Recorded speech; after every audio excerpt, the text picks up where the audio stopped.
Finally তো পৌঁছে গেলাম হিলি বর্ডারে। আর এটা হচ্ছে বাংলাদেশ যাওয়ার রাস্তা। এখন রাস্তাটা ঝকঝকে চকচকে করে দিচ্ছে। আর এখানে আমাদের গাড়ি আনলোডিং হবে।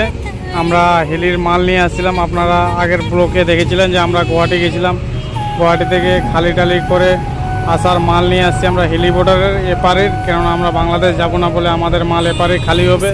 আর এটা হচ্ছে হিলি পার্কিং প্লাস কাটা আছে, মা চামুন্ডা কাটা। এখানে আমাদের গাড়ি আনলোডিং হবে।